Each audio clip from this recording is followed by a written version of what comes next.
అందరికీ నమస్కారం. తెలుగు సంవత్సరంలో 5వ మాసం శ్రావణ మాసం.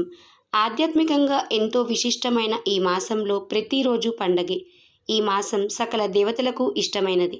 కలియుగ దేవుడు శ్రీ వెంకటేశ్వరుడు జన్మ నక్షత్రమైన శ్రవణం పేరిట వచ్చే శ్రావణ మాసం. శ్రావణ మాసంలో సోమవారం, మంగళవారం, శుక్రవారం, శనివారం ప్రత్యేక నోములు నోచుకుంటారు. ఈ మాసంలో అష్టమి, నవమి, అమావాస్య రోజు కూడా పూజ చేసుకోవచ్చు. ఈ మాసం అంత విశిష్టమైనది.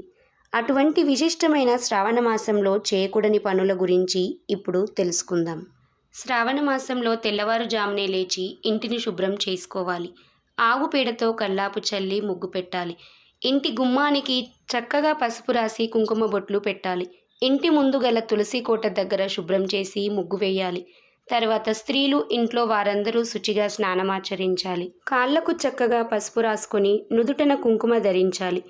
ఇప్పుడు దేవుడికి సమర్పించవలసిన ప్రసాదాలు సిద్ధం చేసుకోవాలి. తెలుపు, ఎర్రటి పూలతో దేవుడికి పూజ చేసి నైవేద్యం సమర్పించాలి. ఇంట్లో గుగ్గిలం సాంబ్రాణితో ధూపం వేసుకోవాలి. ఇల్లు సువాసన భరితంగా ఉండాలి. ఆడవారి నుదుటన కుంకుమ బొట్టు, చేతికి నిండుగా గాజులు, కాళ్ళకి పసుపు మెట్టెలు ధరించి ఉంటే ఆ ఇంట లక్ష్మీదేవి తాండవిస్తుంది. శ్రావణ మాసంలో ఉదయం, సాయంత్రం 2 పూటలా దీపారాధన చేయాలి. ఈ నెలలో ఆడవారు జుట్టు విరబూసుకొని ఉండకూడదు. చక్కగా జడ వేసుకొని పూలు పెట్టుకోవాలి.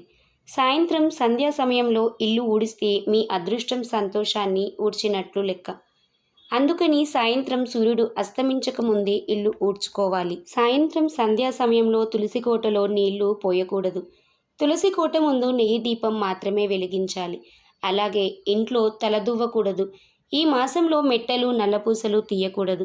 ఎవరైతే ఈ నియమాలు అన్నిటినీ పాటిస్తారో ఆ ఇంటిలో లక్ష్మీదేవి నివాసం ఉంటుంది. ఈ మాసంలో పాల పదార్థాలను దానం చేస్తే సకల భీష్టాలు నెరవేరుతాయి. ఈ నెలలో అన్నదానం చేయడం చాలా మంచిది. అలాగే గోవులకు పచ్చగడ్డిని తినిపిస్తే మీరు కోరిన కోరికలు నెరవేరుతాయి. ఈ మాసంలో వంకాయ కూర తినకూడదని చాలామందికి తెలియదు. పురాణాల ప్రకారం ఈ మాసంలో వంకాయ తినడం అశుద్ధమని భావిస్తారు. ఏకాదశి, చతుర్దశి వంటి కొన్ని ముఖ్యమైన రోజులలో అసలు వంకాయ తినకూడదు. ఈ నెలలో మాంసాహారం, మందు తాగకూడదు. ఈ మాసంలో ప్రతిరోజు పూజ చేసేవారు బ్రహ్మచర్యం పాటించాలి.